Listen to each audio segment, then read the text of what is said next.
नमस्कार दोस्तों, टेकलेट इंस्टीट्यूट में आप सभी का फिर से स्वागत है और मैं हूं खुशबू साहू। महिला एवं बाल विकास से संबंधित योजनाओं के अंतर्गत आज हम शिशु मृत्यु दर, मातृ मृत्यु दर और टीकाकरण के बारे में पढ़ेंगे।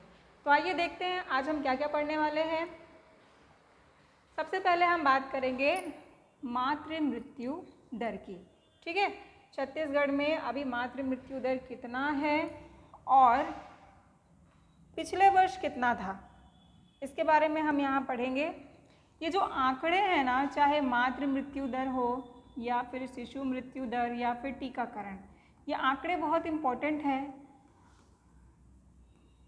अभी जो एग्ज़ाम होने वाला है महिला पर्यवेक्षक का, उसमें ये सवाल पूछे जा सकते हैं। अगर हम इस पूरे टॉपिक के बारे में बात करें तो इस पूरे टॉपिक में आंकड़े बहुत इम्पोर्टेंट हैं, आपको आंकड़ों को याद रखना होगा। ठीक, तो क्या देखने वाले हैं अभी हम? शिशु मृत्यु दर के कारण, प्रसव पूर्व जांच एवं संस्थागत प्रसव कितना प्रतिशत है, प्रथम संदर्भन इकाइयाँ क्या होती है और कितनी हैं,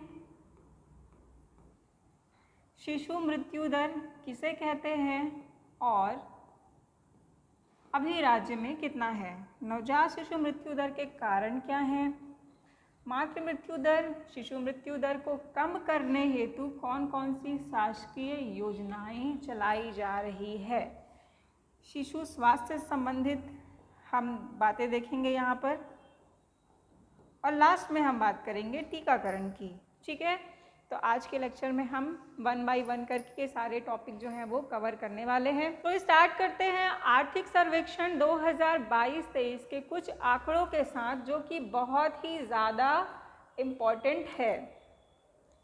देखिए, संस्थागत प्रसव की दर 2015-16 में 70.2% थी, जो कि 19 से 21 में बढ़कर 85.7% हो गई है। जब हम संस्थागत प्रसव के बारे में पढ़ेंगे तब भी हम इसे टेबुलर फॉर्म में पढ़ेंगे, लेकिन मैं इसे स्टार्ट यहाँ से इसलिए कर रही हूँ क्योंकि ये आर्थिक सर्वेक्षण के जो आंकड़े का जो पहला पेज होता है हर चैप्टर में, ये उसकी जानकारी है जो कि बहुत ही ज़्यादा इम्पॉर्टेंट है। डायरेक्ट यहाँ से सवाल पूछा जा सकता है, तो हमको ध्यान में रखना है कि संस्थागत प्रसव का तात्पर्य क्या है कि जो प्रसव है महिलाओं का, वो चिकित्सालय में हुआ है, किसी हॉस्पिटल में हुआ है, किसी स्वास्थ्य केंद्र में हुआ है।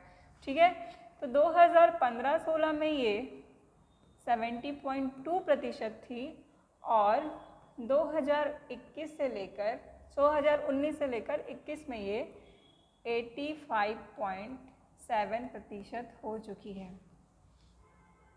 ये जो आंकड़े हैं आपको दिख रहे हैं 5 वर्ष के अंतराल में लिए गए हैं,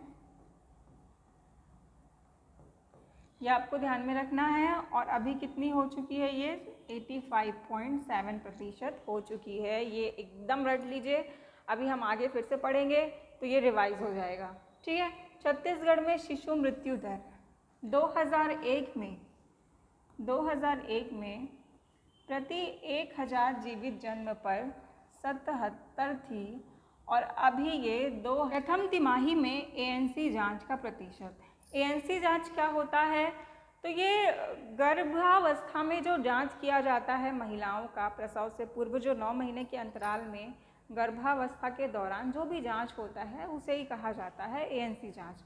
तो देखिए, नेशनल फैमिली हेल्थ सर्वे 2005-06 के अनुसार ये जांच जो है वो प्रथम तिमाही में ना, फर्स्ट ट्राइमेस्टर की बात चल रही है, गर्भधारण करने के पहले 3 महीने में जो जांच है वो 5-6 में 46% था, 15-16 में 70.8% था और 18 से 20 में यही जांच जो है 65.7% हो गया। वहीं पर हम देखते हैं कि कम से कम जांच का मतलब कि पूरे 9 महीने में कम से कम जो जांच किया गया है गर्भावस्था के दौरान, गर्भ प्रसव से पूर्व, ये जांच कितना है?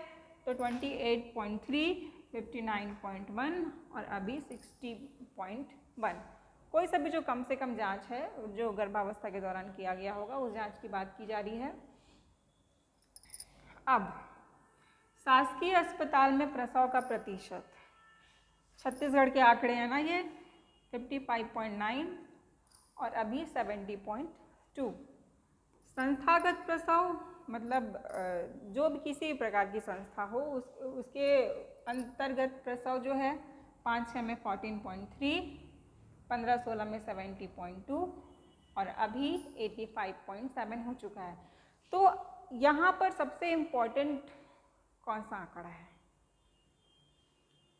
तो बस आपको ये दो चीज़ें ध्यान में रखना है कि नेशनल फैमिली हेल्थ सर्वे 5, चाहे वो जिला अस्पताल हो या फिर कम्युनिटी हेल्थ सेंटर, ठीक है, जो सामुदायिक स्वास्थ्य केंद्र होते हैं वो हो, है ना। तो किसी भी हॉस्पिटल में ऐसी क्या क्या व्यवस्था होनी चाहिए तो हम उसे प्रथम संदर्भन इकाइयों के अंतर्गत रख सकते हैं। तो उसके मापदंड क्या क्या हैं?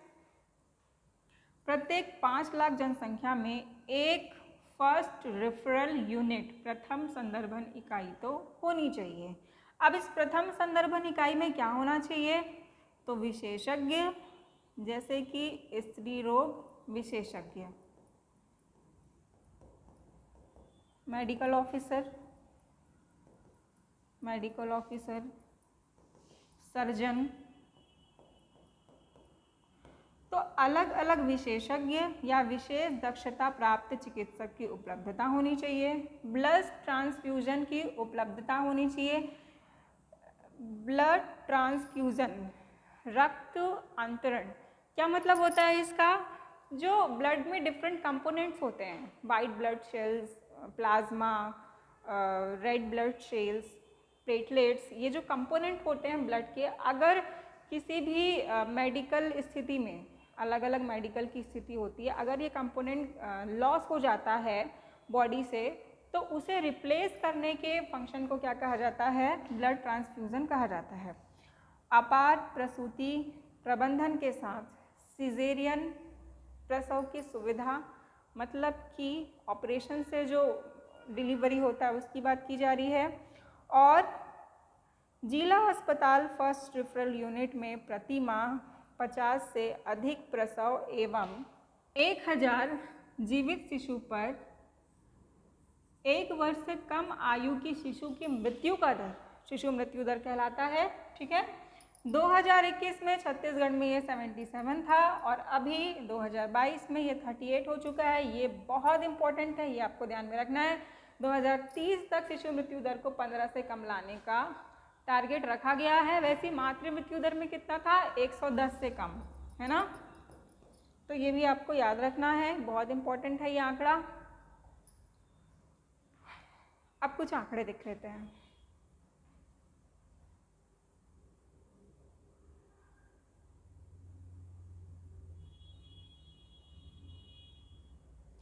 छत्तीसगढ़ में वर्तमान में नवजात शिशु मृत्यु दर 32.4%, बाल मृत्यु दर 50.4%, जन्म दर 22, मृत्यु दर 7.9 और कुल प्रजनन दर 1.8%। ये पेज कोई हटा देना, ये फालतू है।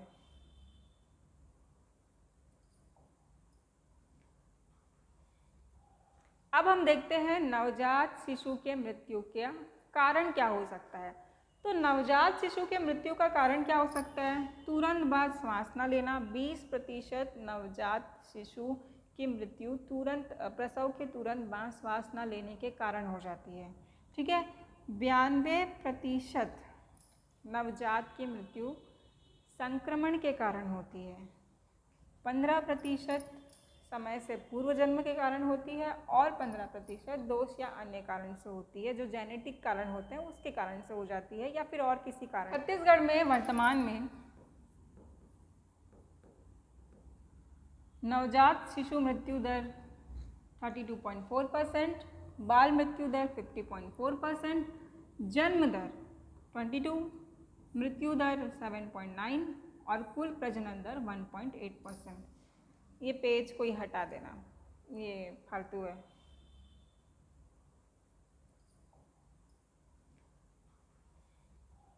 अब हम देखते हैं नवजात शिशु के मृत्यु का कारण क्या हो सकता है। तो नवजात शिशु के मृत्यु का कारण क्या हो सकता है? तुरंत बाद श्वास न लेना। 20% नवजात शिशु की मृत्यु तुरंत प्रसव के तुरंत बाद श्वास न लेने के कारण हो जाती है। ठीक है। 92% नवजात की मृत्यु संक्रमण के कारण होती है। 15% समय से पूर्व जन्म के कारण होती है और 15% दोष या अन्य कारण से होती है, जो जेनेटिक कारण होते हैं उसके कारण से हो जाती है या फिर और किसी कारण से। तो ये परसेंटेज भी आप ध्यान में रखना है ना। सबसे ज़्यादा मृत्यु जो है वो संक्रमण के कारण होती है। ठीक है।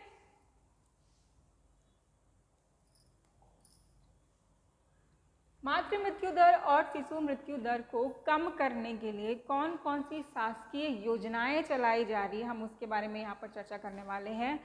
तो सबसे पहली योजना है जननी सुरक्षा योजना।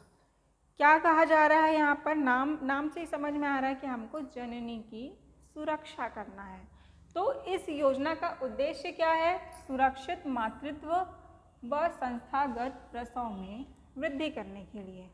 ये प्रसूति से प्रधानमंत्री सुरक्षित मातृत्व अभियान, इस पोर्टल में 302 प्राइवेट डॉक्टर जो है वो पंजीकृत हैं, जो क्या करते हैं? तो महिलाओं का प्रसव से पूर्व जांच करते हैं। ठीक है। तो अभी तक कितनी महिलाएं लाभान्वित हो चुकी हैं? तो 11,71,000 गर्भवती महिलाएं जो हैं वो लाभान्वित हो चुकी हैं। तीसरा, प्राथमिक स्वास्थ्य केंद्र है। ऐसे 500 प्राथमिक स्वास्थ्य केंद्र हैं जहां पर प्रसूति सेवाएं उपलब्ध हैं। ठीक है, बस इतना ही ध्यान में रखना है। राज्य में 500 प्राथमिक स्वास्थ्य केंद्र को प्रसूति सेवाओं के लिए उपलब्ध कराया गया है। फिर भी पढ़ लेते हैं क्या है। प्रदेश में 24 घंटे आवश्यक प्रसूति सेवाओं की सुविधा उपलब्ध की गई है। इन केंद्रों में राज्य बजट एवं राष्ट्रीय स्वास्थ्य मिशन के द्वारा मानव संसाधन उपलब्ध कराया जाता है। 22-23 अक्टूबर तक 194 प्राथमिक स्वास्थ्य केंद्र में प्रति माह 10 या 10 से ज़्यादा प्रसव हो रहे हैं। ठीक है, किए जा रहे हैं। तो यहाँ पर इम्पोर्टेंट क्या है? तो सबसे पहला कि 500 ऐसे प्राथमिक स्वास्थ्य केंद्र हैं जहाँ पर 24 आवर प्रसूति की सुविधा है और 194 प्राथमिक स्वास्थ्य केंद्र में 10 या 10 से अधिक प्रसूति जो है वो हर माह कराए जा रहे हैं। अब हम बात करेंगे शिशु स्वास्थ्य की।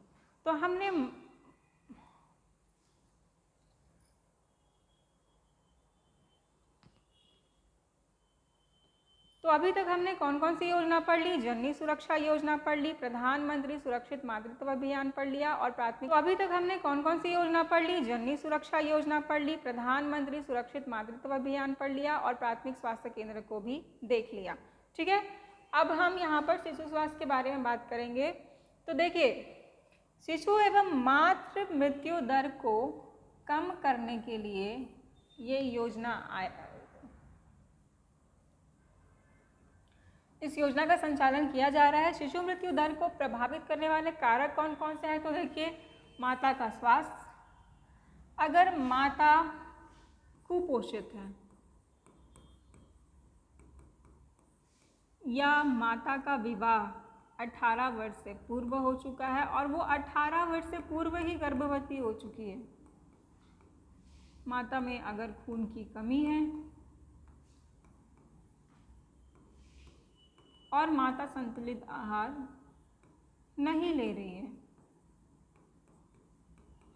तो इससे क्या हो सकता है? शिशु की मृत्यु हो सकती है। प्रसव पूर्व एवं पश्चात नवजात की देखभाल, प्रसव से पूर्व भी हमको नवजात की देखभाल करना होता है और उसके बाद भी। ठीक है, सामान्य जीवन स्तर, बीमारी की दर, पर्यावरण का स्तर। ठीक है, ये कुछ कॉमन कारक हैं जिससे शिशु की मृत्यु हो सकती है। अब देखिए, हम ये जितने भी यूनिट हैं जो शिशु के स्वास्थ्य के लिए बनाए गए हैं उसके बारे में हम चर्चा कर लेते हैं। पहले हम ये देख लेते हैं कि सारे यूनिट का नाम क्या है और क्यों इसे बनाया गया है। देखिए, सबसे पहले विशेष नवजात शिशु देखभाल इकाई, स्पेशल न्यूबॉर्न केयर यूनिट। इस योजना का संचालन किया जा रहा है। शिशु मृत्यु दर को प्रभावित करने वाले कारक कौन कौन से हैं? तो देखिए, माता का स्वास्थ्य, अगर माता कुपोषित है या माता का विवाह 18 वर्ष से पूर्व हो चुका है और वो 18 वर्ष से पूर्व ही गर्भवती हो चुकी है, माता में अगर खून की कमी है और माता संतुलित आहार नहीं ले रही है, तो इससे क्या हो सकता है? शिशु की मृत्यु हो सकती है। प्रसव पूर्व एवं पश्चात नवजात की देखभाल। प्रसव से पूर्व भी हमको नवजात की देखभाल करना होता है और उसके बाद भी, ठीक है। सामान्य जीवन स्तर, बीमारी की दर, पर्यावरण का स्तर, ठीक है। ये कुछ कॉमन कारक हैं जिससे शिशु की मृत्यु हो सकती है। अब देखिए, हम ये जितने भी यूनिट हैं जो शिशु के स्वास्थ्य के लिए बनाए गए हैं उसके बारे में हम चर्चा कर लेते हैं। पहले हम ये देख लेते हैं कि सारे यूनिट का नाम क्या है और क्यों इसे बनाया गया है। देखिए, सबसे पहले विशेष नवजात शिशु देखभाल इकाई, स्पेशल न्यूबॉर्न केयर यूनिट।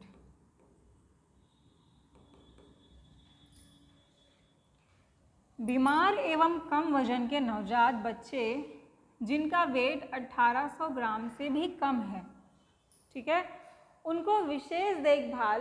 कैसी देखभाल? यदि किसी प्रकार की कोई सर्जरी की आवश्यकता है या फिर उसे वेंटिलेशन में रखने की आवश्यकता है तो ऐसे समस्त देखभाल। और न्यूबॉर्न केयर यूनिट क्या होता है? ये प्रसूति कक्ष के एक कॉर्नर में ही ये यूनिट होता है बच्चे की देखभाल के लिए। किसी भी प्रकार का बच्चा हो, कोई सा भी नवजात शिशु हो, उसकी देखभाल के लिए यहाँ पर एक रेडिएंट वार्मर होता है ना। तो आंकड़े देखना है हमको, 19-20 और 22-23। 19-20 में कितने यूनिट थे छत्तीसगढ़ में? तो स्टेबलाइजेशन यूनिट 166 थे और न्यूबॉर्न केयर कॉर्नर जो है 1316 थे। अब वर्तमान में कितने हो चुके हैं? तो ये बहुत इंपॉर्टेंट है।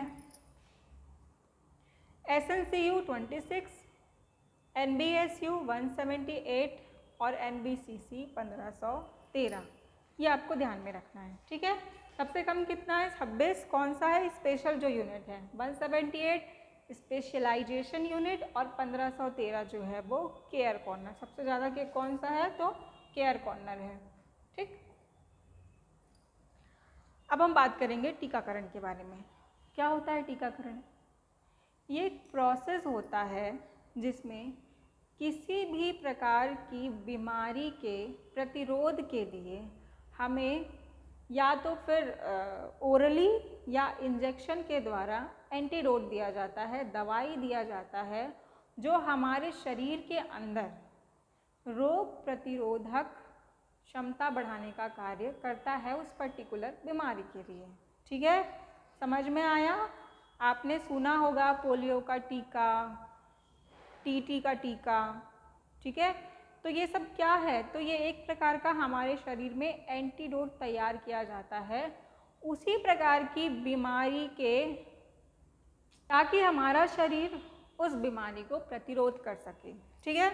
तो देखते हैं, रोगों के प्रति प्रतिरोधक क्षमता प्रदान करता है टीकाकरण, ठीक है। क्या होता है? टीकाकरण हानिकारक बीमारियों के संपर्क में आने से पहले ही उनसे बचने का एक सरल, सुरक्षित और प्रभावी तरीका है। क्या तरीका है? तो टीके हमारी प्रतिरक्षा प्रणाली को एंटीबॉडी बनने के लिए प्रशिक्षित करते हैं, ठीक वैसे ही जैसे कि यह किसी बीमारी के संपर्क में आने पर होता है, ठीक। सबसे लास्ट, टीकों में वायरस या बैक्टीरिया जैसे रोगाणुओं के केवल मारे गए या बहुत ही कमज़ोर रूप होते हैं, बीमारी का कारण नहीं बनते, जो कि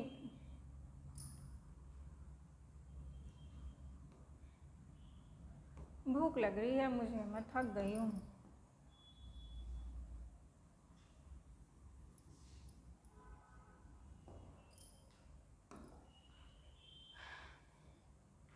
सबसे इम्पोर्टेंट लाइन, टीकों में वायरस या बैक्टीरिया जैसे रोगाणुओं के केवल मारे गए या फिर कमज़ोर रूप होते हैं। वे बीमारी का कारण नहीं बनते या आपको इसकी जटिलताओं के खतरे में नहीं डालते हैं। देखिए टीके में होता क्या है, तो टीके में क्या होता है कि जिस भी बीमारी का हमको टीका लगाया जा रहा है उसी बीमारी का वायरस या बैक्टीरिया का कोई मारा गया या फिर कमज़ोर रूप होता है। समझ में आया आपको? ठीक है, वही उसको एंटीडोट प्रदान करता है। इतना समझ में आ गया। अब बच्चे में, अब प्रदेश में हम टीकाकरण के आंकड़ों को देख लेते हैं। तो नेशनल फैमिली, सबसे इम्पोर्टेंट लाइन, टीकों में वायरस या बैक्टीरिया जैसे रोगाणुओं के केवल मारे गए या फिर कमज़ोर रूप होते हैं। वे बीमारी का कारण नहीं बनते या आपको इसकी जटिलताओं के खतरे में नहीं डालते हैं। देखिए टीके में होता क्या है, तो टीके में क्या होता है कि जिस भी बीमारी का हमको टीका लगाया जा रहा है उसी बीमारी का वायरस या बैक्टीरिया का कोई मारा गया या फिर कमज़ोर रूप होता है। समझ में आया आपको? ठीक है, वही उसको एंटीडोट प्रदान करता है। इतना समझ में आ गया। अब बच्चे में, अब प्रदेश में हम टीकाकरण के आंकड़ों को देख लेते हैं। तो national family health survey, national family health survey 2005-6 के अनुसार पूर्ण टीकाकरण की दर 5-6 में 48.7 थी, 20-21 में 79.7%, 2021-22 में 1 वर्ष तक के बच्चों का कवरेज इतना प्रतिशत हो चुका है और 22-23 में अक्टूबर 2022 तक 1 वर्ष तक के बच्चों का कवरेज जो है वो 53% हो चुका है। देखिए जो बच्चे होते हैं उनको 0 से लेकर 5 से 6 या 10 वर्ष तक टीके लगते हैं।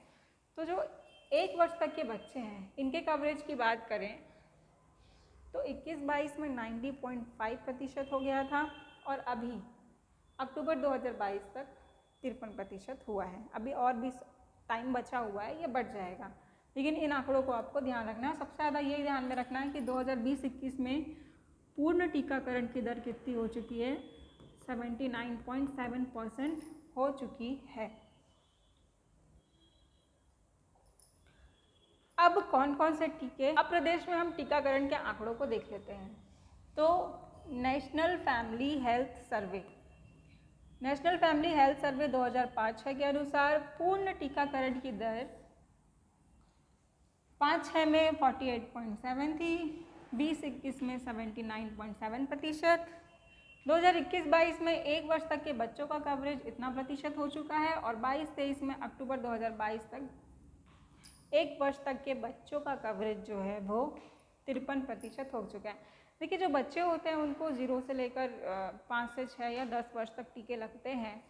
तो जो 1 वर्ष तक के बच्चे हैं इनके कवरेज की बात करें तो 21-22 में 90.5% हो गया था और अभी अक्टूबर 2022 तक 53% हुआ है। अभी और भी टाइम बचा हुआ है, ये बढ़ जाएगा, लेकिन इन आंकड़ों को आपको ध्यान रखना है। सबसे ज़्यादा यही ध्यान में रखना है कि 2020-21 में पूर्ण टीकाकरण की दर कितनी हो चुकी है, 79.7% हो चुकी है। अब कौन कौन से टीके लगते हैं बच्चों को वो भी देख लेते हैं, कौन कौन सी बीमारी के टीके लगते हैं। तो देखिए तपेदिक, तपेदिक मतलब टीबी, नहीं पता टीबी होता है कि नहीं होता।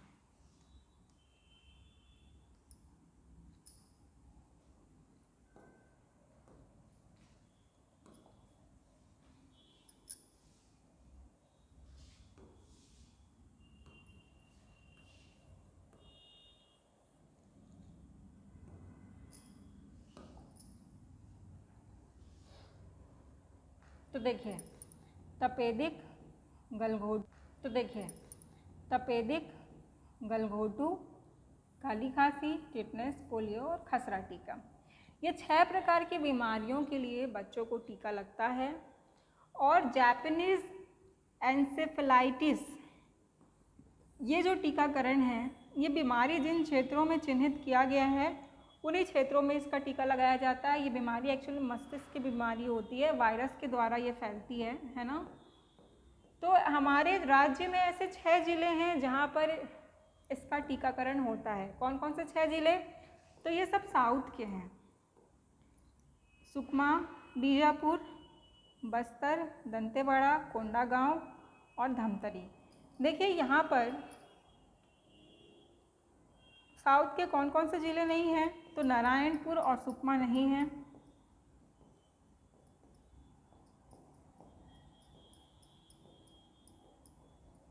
है ना। बाकी 5 तो हैं और इसके साथ ही क्या है? धमतरी है। ठीक, तो अप्रैल से अक्टूबर 2022 तक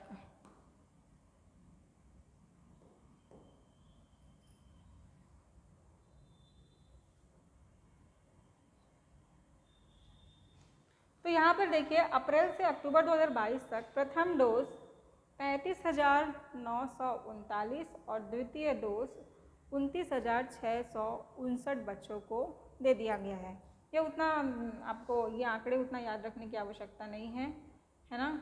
आपको याद क्या क्या रखना है? तो ये याद रखना है कि ये 6 प्रकार के टीके बच्चों को लगाए जाते हैं।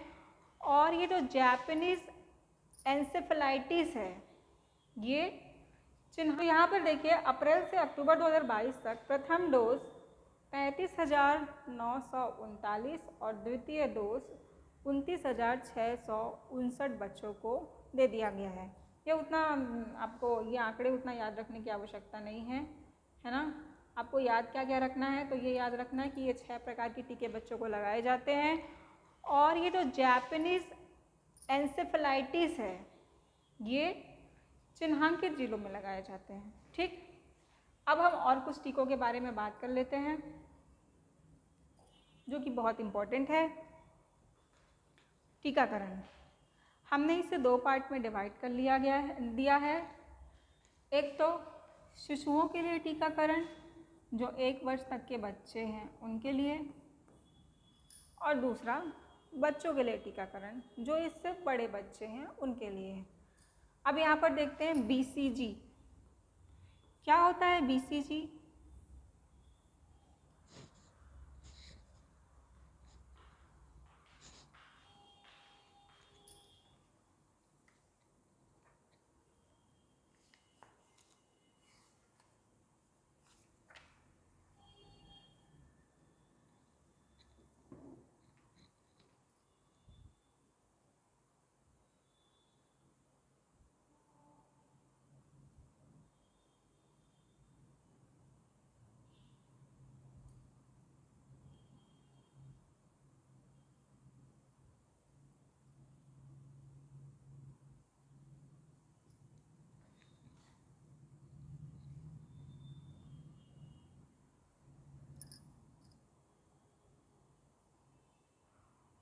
BCG।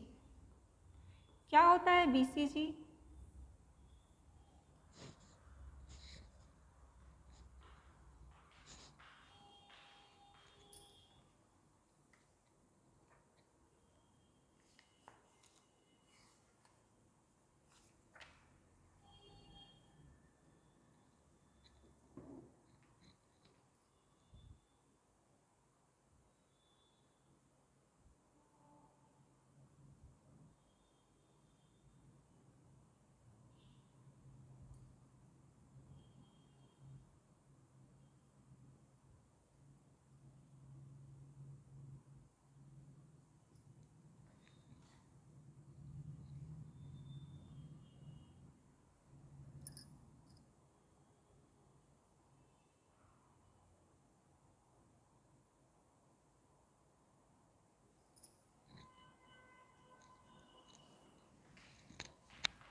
BCG का टीका तपेदिक के प्रतिरक्षण के लिए दिया जाता है। ठीक है, अब इसमें कौन कौन से टीके और कब कब लगाए जाते हैं और कितनी मात्रा में लगाए जाते हैं वो हम देखते हैं। तो हेपेटाइटिस बी, ये जो है जन्म के तुरंत बाद या 15 दिन के अंदर इस टीके को लगाया जाता है बच्चे को।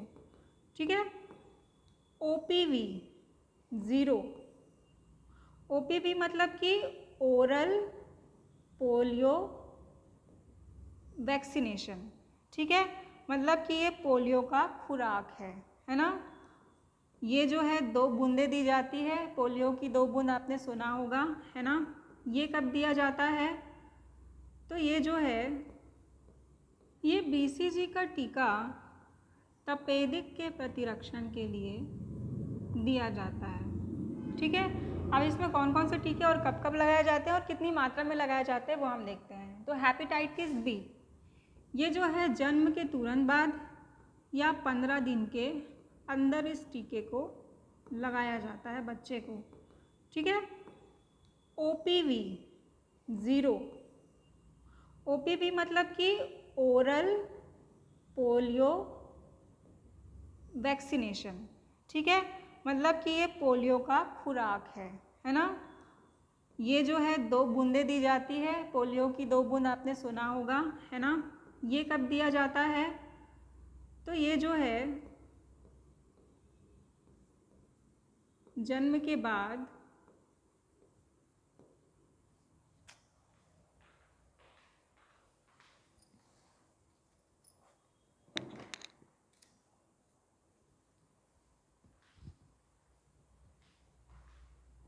सॉरी फिर से बता रही हूँ मैं, इसको आप काट देना।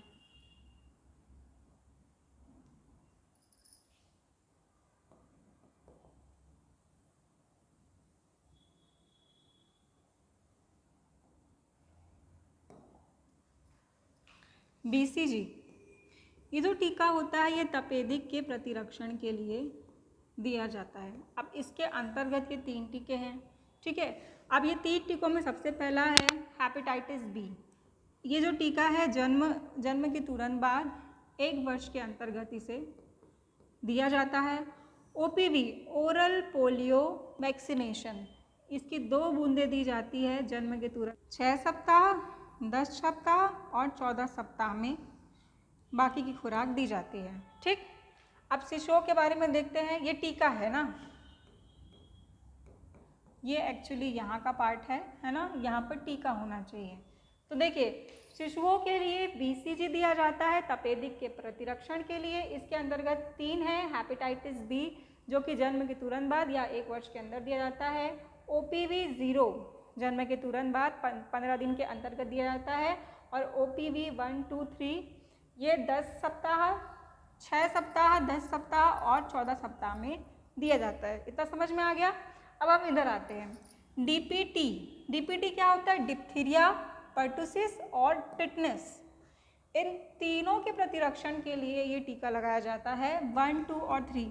कब कब दिया जाता है? 6 सप्ताह, 10 सप्ताह और 14 सप्ताह में दिया जाता है। सिमिलरली हेपेटाइटिस B 1 और 2 ये भी 6, 7, 6, 10 और 14 सप्ताह में दिया जाता है।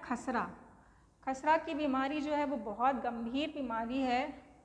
इसका टीका जो है 9 माह में दिया जाता है और 12 वर्ष की आयु तक हम दे सकते हैं। खसरा के साथ ही विटामिन A की पहली खुराक 9 माह में दिया जाता है। ठीक, इतना समझ में आ गया?